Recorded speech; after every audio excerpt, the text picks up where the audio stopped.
Tout le monde enviait la fille du maire, mais elle était prête à faire n'importe quoi pour échapper à sa vie luxueuse. Attrape les ailes de l'ange. De quoi parles-tu? À ce moment, le chef de service et le maire entrèrent. Voici votre fille. Pour une raison quelconque, elle cassait des fenêtres dans le centre-ville. Elle est adoptée, donc je ne veux pas rendre l'affaire publique. Considère l'affaire comme close. Donovan laisse la fille sortir. Mais soudain, l'officier Donovan vit de la peur dans les yeux de Lina.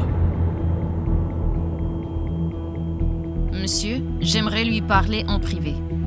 Vous voulez des problèmes avec le maire de la ville? Obéis à mes ordres, maintenant. Mais, monsieur... Marie sentit que quelque chose n'allait pas. À ce moment-là, la fille prit sa main et chuchota. Attrape les ailes de l'ange. Marie ne pouvait s'empêcher de penser aux mots étranges de Lina. Elle décida de tout comprendre. L'agent se rendit secrètement sur les lieux du crime, où elle remarqua que Lina avait jeté des pierres uniquement sur les fenêtres d'un seul appartement. Elle décida de découvrir qui vivait dans cet appartement.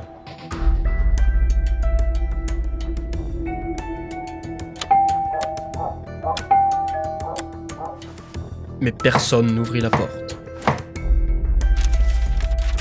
Marie commença à interroger les voisins. Tout le monde lui dit que personne ne vivait dans cet appartement.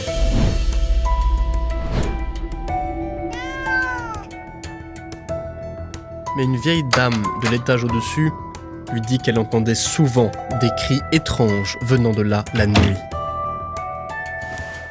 Dans le bureau, Marie commença à chercher des informations sur le propriétaire de l'appartement. Après plusieurs heures de recherche dans les documents, elle trouva un indice. Il s'est avéré qu'il appartenait à la défunte épouse du maire. Et ensuite à une personne qui n'existait pas dans la base de données. Avec cette preuve, Marie alla voir le chef de service. Reste en dehors de ça. Tu veux énerver le maire? Sors, ou je te vire. Marie réalisa que son travail était en danger. Mais la prochaine fois qu'elle vit le maire avec la fille, elle vit le désespoir dans les yeux de la petite fille. L'officier décida qu'elle était prête à enfreindre la loi pour la petite Lina. Elle ouvrit secrètement la porte. L'appartement était vide, mais il y avait une bibliothèque avec une figurine d'ange dans la pièce centrale. À ce moment-là, elle se souvint des mots de la fille. Attrape les ailes de l'ange. Marie attrapa la figurine, et à ce moment-là, une porte secrète s'ouvrit en grinçant. Il y avait une salle derrière, remplie d'argent et d'or. Elle sortit rapidement son téléphone et appela son patron. Monsieur, on dirait que notre maire a caché beaucoup d'argent au gouvernement.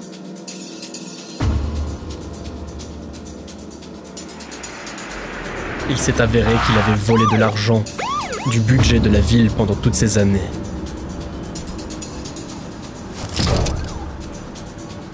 Grâce à toi, jeune fille, nous avons découvert quel escroc est notre maire.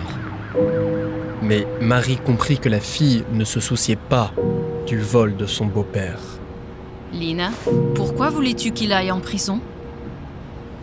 La fille ne répondit pas et se mit à pleurer. Chérie, qu'est-ce qu'il t'a fait? À ce moment-là, le chef de service apparut, choqué. Il tenait une série de photos dans ses mains. Lina était sur toutes ces photos. Et elle... Oh mon Dieu, chérie. L'officier serra la jeune fille dans ses bras. Promets-moi qu'il va payer pour tout. Je te le promets. Faites toujours confiance à votre instinct. Cela pourrait être la voix d'un ange qui veut sauver quelqu'un.